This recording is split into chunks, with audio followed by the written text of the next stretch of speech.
Moyenne à tous et bienvenue à la maison. Aujourd'hui, pour notre 4e vidéo, on vous propose de... Frère Jean-Baptiste, je suis en train de tourner ma vidéo là. Ah non, mais moi je veux surtout pas te déranger. Mais comme j'ai vu le titre de ta vidéo, je me suis dit que comme c'était un peu du costaud, j'allais déjà m'enrichir, mais surtout te donner un petit coup de pouce si jamais. Mais surtout, ne fais fais comme si j'étais pas là. Et puis. Facile à dire. Non, mais vas-y, je ferai pas de bruit,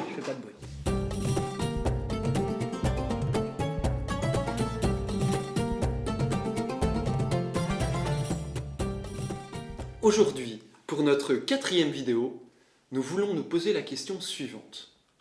Est-ce que l'Eucharistie est un sacrifice? On va regarder, premièrement, le sacrifice de la croix. Et deuxièmement, on verra le lien entre l'Eucharistie et la croix et quels sont les fruits de l'Eucharistie pour nous. Alors, commençons par regarder qu'est-ce que le sacrifice du Christ. À la croix, le Frère Christ... Augustin, je pense que j'expliquerai d'abord ce que c'est le sacrifice dans les traditions religieuses, ensuite dans l'Ancien Testament, et enfin on regarderait le sacrifice du Christ. Oui, c'est pas si bête. Ouais. Donc, si on veut regarder le sacrifice dans les traditions religieuses, c'est très intéressant. En fait, c'est l'homme qui, naturellement, sent le besoin d'offrir quelque chose à son Dieu. Ça peut être une offrande de nourriture, d'animaux, et même dans certaines traditions, des sacrifices humains. Mais ce qui est très impressionnant, c'est que dans pratiquement toutes les traditions religieuses, aussi diverses soient-elles, il y a toujours cette dimension du sacrifice. À Rome, dans la Grèce antique, dans l'hindouisme, le shintoïsme, les traditions religieuses africaines, l'islam, les aztèques, les mayas, bref. Frère Augustin, est-ce que tu peux nous dire pourquoi l'homme religieux fait cela? À quoi ça sert, offrir un sacrifice? C'est l'homme qui a besoin d'avoir un lien avec son Dieu. Et le sacrifice est sa manière de le louer, de le reconnaître comme quelqu'un qui est plus grand que lui. L'homme religieux offre des sacrifices aussi pour plaire à son Dieu. Mais dans beaucoup d'autres traditions religieuses, c'est aussi une manière de demander des faveurs, des bénédictions, ou même remercier pour telle ou telle protection, pour telle ou telle guerre gagnée. Donc, en fait, un sacrifice, c'est vraiment pour Dieu. Ça exprime le lien de l'homme avec Dieu. Maintenant qu'on a regardé le sacrifice dans les traditions religieuses, cherchons les sacrifices dans l'Ancien Testament. Tiens, frère Jean-Baptiste, rends-toi un peu utile et donne-nous des petits exemples. Je pense que le premier de tous les sacrifices, c'est après la chute. Celui de Caïn et Abel. Regarde. Caïn présenta les fruits du sol en oblation à Yahvé. Abel, de son côté, présenta les premiers-nés de son troupeau ainsi que leur graisse. Mais il y a aussi d'autres sacrifices, comme celui d'Isaac par Abraham, qui scelle une alliance avec Dieu. L'ange lui dit : « Ne porte pas la main sur l'enfant, ne lui fais aucun mal. Je sais maintenant que tu crains Dieu. Tu ne m'as pas refusé ton fils unique. » Abraham leva les yeux et vit un bélier qui s'était pris les cornes dans un buisson. Il alla prendre le bélier et l'offrit en holocauste, à la place de son fils.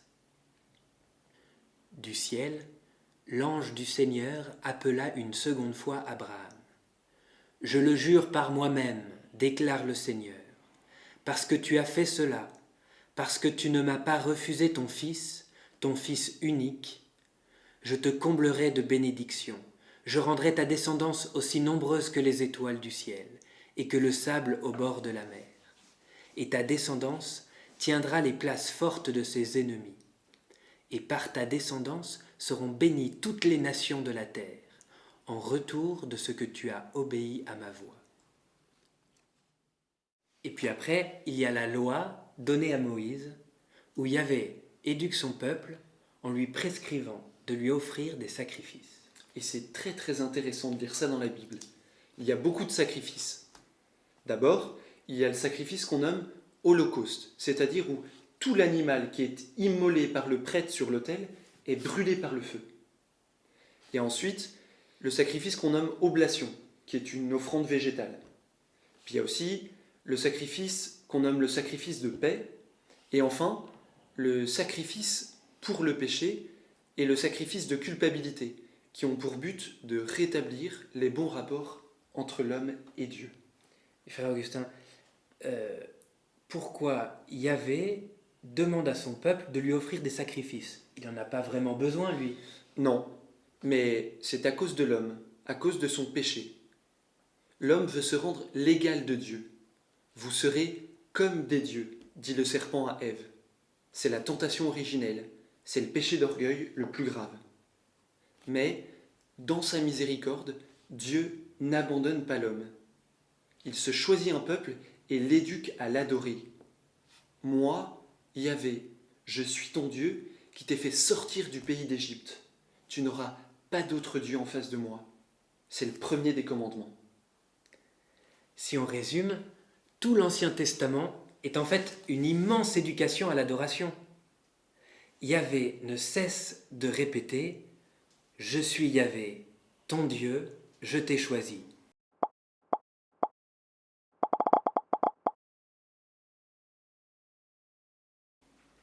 Et tous les sacrifices qu'Israël offre à Dieu sont la manifestation de cette adoration intérieure. L'adoration, c'est se reconnaître petite créature, totalement dépendante de son Père, s'abandonnant à sa providence et désirant faire sa volonté. C'est ça qu'exprime le sacrifice. Mais ce qui est important de se rappeler, c'est que tous les sacrifices sont des préfigurations du sacrifice du Christ. Et c'est exactement ce que nous dit la 5e préface de Pâques. Je cite : « Quand il livre son corps sur la croix, tous les sacrifices de l'ancienne alliance parviennent à leur achèvement. Et quand il s'offre pour notre salut, il est à lui seul le prêtre, l'autel et la victime. Le sacrifice de la croix finalise tous les sacrifices de l'Ancien Testament. Il contient éminemment toute leur perfection. C'est l'unique sacrifice, le sacrifice du Verbe incarné, Dieu fait homme. Et puisque c'est Dieu qui s'offre, ce sacrifice a une dimension éternelle et surtout, il est complètement efficace. Et on lit dans l'Épître aux Hébreux, par les sacrifices de l'Ancien Testament, on rappelle chaque année le souvenir des péchés, car il est impossible que le sang de taureau ou de bouc enlève les péchés. C'est pourquoi, en entrant dans le monde, le Christ dit « Sacrifice et offrande, tu n'en as pas voulu, mais tu m'as façonné un corps. Holocauste et sacrifice pour le péché, tu ne les as pas agréés. Alors j'ai dit « Voici je viens pour faire, ô Dieu, ta volonté. » À la croix, c'est le Christ qui est la victime. C'est son corps qui est l'offrande et c'est son sang qui est versé.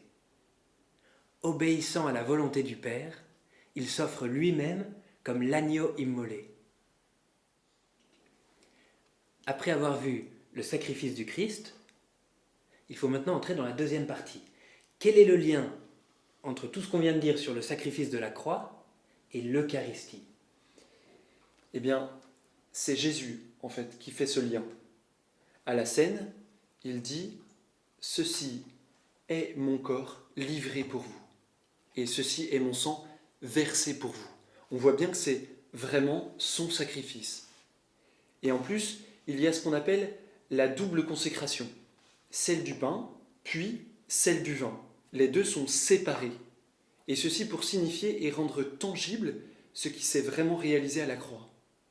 Le sacrifice de la croix implique la mort de Jésus, c'est-à-dire la séparation de son corps et de son âme. La double consécration est donc essentielle au sacrifice de l'Eucharistie. Jésus a institué l'Eucharistie pour que le mystère de la croix soit toujours présent pour nous. Or, il n'y a rien de plus grand que d'être présent à la croix. Ce qu'il y a de plus grand dans la vie de Marie, c'est d'être présente au pied de la croix. Quand on aime quelqu'un, on veut être présent au moment où il souffre le plus. Parce que c'est à ce moment-là, qu'il y a la plus grande unité. L'Eucharistie, c'est le mystère du sacrifice du Christ qui est rendu présent pour nous, mais selon un mode qu'on dit sacramentel. Chaque Eucharistie, on est au pied de la croix et on vit du mystère de la croix. Alors, bien sûr, il ne faut surtout pas imaginer, parce qu'on ne vit pas du mystère dans notre imagination, mais on en vit dans la foi, et dans l'espérance, et dans l'amour. Il n'y a rien de plus grand que ce mystère de l'Eucharistie, parce que c'est la manifestation la plus grande de l'amour de Jésus pour nous. Ça veut dire que les fruits de l'Eucharistie sont en fait les fruits de la croix. À la messe, en communion, on reçoit tous les effets de la croix. Ça fait beaucoup. Mais pas tant que ça. J'ai bien potassé la question et je suis allé chercher dans la Somme de saint Thomas d'Aquin et il explique très très bien cela. La passion du Christ nous délivre, premièrement, du péché. Il nous a aimés et nous a lavés de nos péchés par son sang. Deuxièmement, la passion du Christ nous délivre de la puissance du démon. Maintenant, le prince de ce monde va être jeté dehors. Et moi, quand j'aurai été élevé de terre, j'attirerai tout à moi. Troisièmement, la passion du Christ nous délivre de l'obligation du châtiment. Vraiment, il a pris nos maladies, il a porté lui-même nos douleurs. Mais aussi, par la passion du Christ, nous sommes réconciliés avec Dieu. Nous avons été réconciliés avec Dieu par la mort de son Fils. Et enfin, par la passion du Christ, les portes du ciel nous sont ouvertes. Nous avons l'assurance d'entrer au sanctuaire, c'est-à-dire au ciel, par le sang de Jésus. Donc en fait, le mystère de l'Eucharistie m'unit à la croix. Il me sauve, il me donne la vie éternelle. Je suis uni au Christ qui s'offre au Père dans un acte de parfait amour. Pendant ce mois de mai, on vous propose de demander ensemble à la Vierge Marie de nous donner soif de ce mystère de l'Eucharistie pour qu'on puisse en vivre vraiment comme elle en a vécu. Et un beau moyen pour cela, c'est la prière du rosaire, à laquelle notre pape François nous invite tout particulièrement durant tout ce mois de Marie. Alors voilà, à la fin de cette vidéo, comme à l'accoutumée, nous vous avons préparé une petite devinette. La nourriture de l'âme, c'est le corps et le sang d'un Dieu. Il y a de quoi, si l'on y pensait, se perdre pour l'éternité dans cet abîme d'amour. De qui est cette citation? Réponse 1, Saint Charles Borromée. Réponse 2, Saint Curé d'Ars. Réponse 3, Saint Philippe Néri. Envoyez-nous vos réponses sur notre adresse email qui s'affiche là. En attendant notre 5e et dernière vidéo, parce qu'après, on espère bien vous voir pour de vrai, posez vos questions dans les commentaires. On prie pour vous et bon mois de Marie!